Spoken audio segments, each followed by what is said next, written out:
have been in suspension for 50 days. In compliance with state and federal regulations, all testing candidates in the Aperture Science Extended Relaxation Center must be revived periodically for a mandatory physical and mental wellness. The idea of being stuck forever in a state of stasis that looked like a crappy old motel room had been in our minds for a long time, but we weren't sure exactly how we wanted to rip you out of it. There was some debate over whether the opening sequence happened inside the player's head or not. There was an alternate opening where Aperture had hooked up all of its cryo-stored test subjects to an incredibly boring hotel room simulator, which Wheatley would then wake the player from. Eventually, this was discarded as too difficult to explain in the short time allotted, and we opted to change the hotel room to a container ride on a rail. This allowed us to show the player, rather than tell them about how they and other test subjects have been stored, show some of the scale of the facility, and even hint at how much time has passed. We also get to gradually reveal all of this through the destruction of the container itself as it moves and bangs into things. Overall, this gives the player a much more dynamic and visceral introduction to Portal 2. Hi, my name is Gabe Newell, and welcome to Portal 2. When we released the original Portal in 2007, it was an experiment to see how gamers would respond to a different kind of gameplay and storytelling experience. Portal went on to win a bunch of awards, sell many copies, and, most importantly, resonate with gamers in a way that no other Valve title has. The challenges for us in building Portal 2 were to live up to people's expectations, to take you back to the world of Chell and Aperture Science, and to surprise gamers again, not with more of the same, but with more of the new. And I think it will be, mostly, a pleasant surprise. To listen to a commentary node, put your crosshair over the floating commentary symbol and press your use key. To stop a commentary node, put your crosshair over the rotating node and press the use key again. Some commentary nodes may take control of the game in order to show something to you. In these cases, simply press your use key again to stop the commentary. Please let me know what you think after you've had a chance to play Portal 2. I can be reached at gaben@valvesoftware.com. I get about 10,000 emails each time we release a game, and while I can't respond to all of them, I do read all of them. Thanks, and have fun. The writers went back and forth over whether or not Wheatley had tried escaping with other test subjects before waking the player up. It was an interesting idea, and you can still hear remnants of this story arc in some of the dialogue. But at the end of the day, it was just too expansive a concept to sell. So it's hinted at, but not overtly mentioned until the end. Go stand in front of it. This is art. You will hear a buzzer. When you hear the buzzer, stare at the art.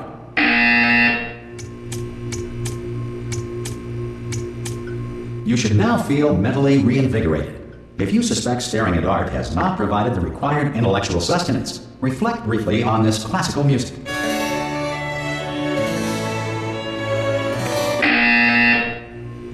Good. Now please return to your bed.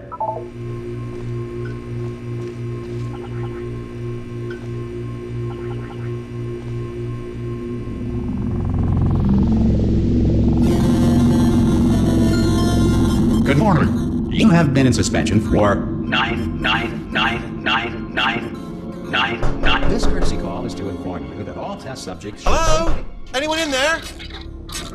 Ah! God. You look good. Looking good, actually. Are you okay? Are you? Don't answer that. I'm absolutely sure you're fine.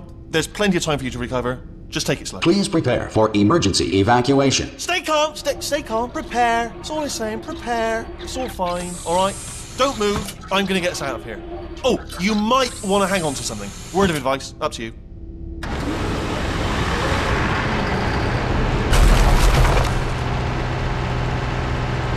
You all right down there?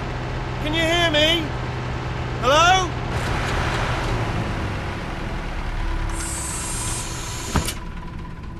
Most test subjects do experience some cognitive deterioration after a few months in suspension. Now, you've been under for quite a lot longer, and it's not out of the question that you might have a very minor case of serious brain damage.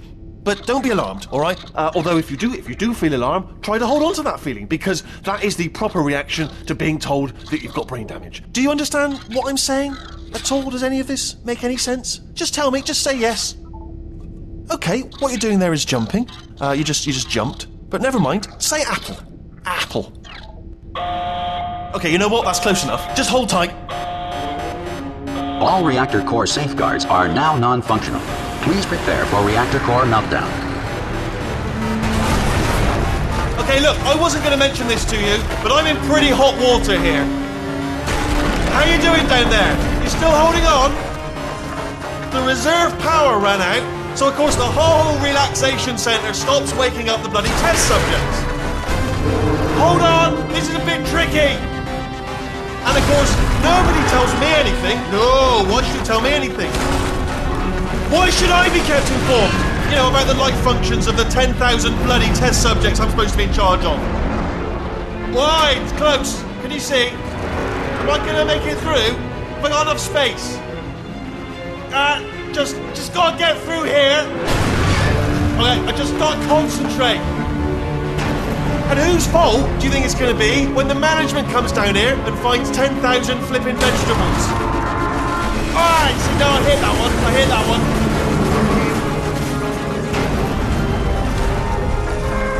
Okay, listen, we should get our story straight, alright? If anyone asks, and no one's going to ask, don't worry, but if anyone asks, tell them as far as you know, the last time you checked, everyone looked pretty much alive. Alright? Not dead. Okay, almost there. On the other side of that wall is one of the old testing tracks. There's a piece of equipment in there that we're going to need to get out of here. I think this is a docking station. Get ready.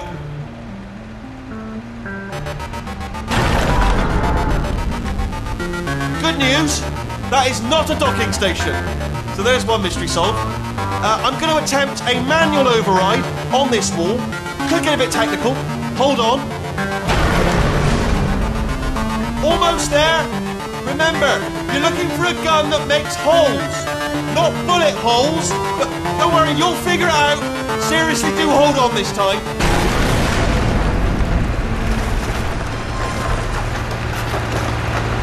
The container ride destruction sequence provided some unique technical challenges. The dynamics you experience are actually computed as two separate but nested simulations. The first is a core-scale simulation designed as a stress element analysis pass. This pass computes the overall gross motion of the container itself and computes the collisions and breakpoints based on path keyframe data and a network of constraints. As the container bumps and crashes along, the constraints start breaking and the room progressively starts to come apart. There are over 300 rigid bodies and 900 constraints in this rig, all individually configured for properties like tensile, friction, and collision response. The core simulation portrayed gross motion that captured the main dynamics of the ride, but not the fine details. The product of the core simulation was then used to deform spline-based surfaces representing the container geometry, which in turn were parents to fine debris anchored as rigid bodies. As the surface deformations increase, anchors are broken and the fine debris rigid bodies are released into the simulation. The fine simulation also includes the interior furniture and the model detailing. The two simulations were then connected using cache data and were driven together by a series of scripts. Due to the computational complexities of having two nested simulations, we had to come up with some solutions to some interesting mathematical problems. One problem was that the nested nature of the simulations resulted in some instability in the fine debris calculations due to floating point computational limits. The solution employed for this was to compute the fine debris on a stage where the root transform of the core simulation was essentially cancelled out and stored for later use. This allowed us to more accurately detect the fine interactions between the debris and the environment. Post-simulation, the root transform position and inertia were reapplied to the details. We solved the problem of trying to compute the player within this highly dynamic environment by putting them in a virtual room that has all the base shapes of the rendered container, but is simply used to compute player navigation. It's hidden somewhere else in the map. The viewpoint of the player is then parented to the core simulation transform, resulting in the final rendered frame. At the end of the ride, the player is teleported into the actual game space. The simulations were iterative, enabling us to sculpt the dynamics in parallel with gameplay design. In the final product there are over 1,200 rigid bodies, 900 constraints and 1,000 joints.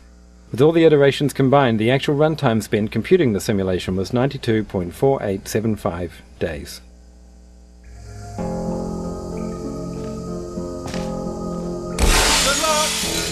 Hello, and again, welcome to the Aperture Science Enrichment Center. We are currently experiencing technical difficulties due to circumstances of potentially apocalyptic significance beyond our control. However, thanks to emergency testing protocols, testing can continue. These pre-recorded messages will provide instructional and motivational support so that science can still be done, even in the event of environmental, social, economic, or structural collapse.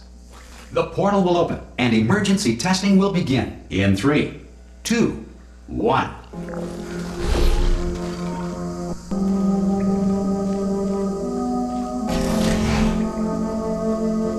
Cube and button-based testing remains an important tool for science, even in a dire emergency. If cube and button-based testing caused this emergency, don't worry. The odds of this happening twice are very slim. Please note the incandescent particle field across the exit. This Aperture Science Material Emancipation Grill will vaporize any unauthorized equipment that passes through.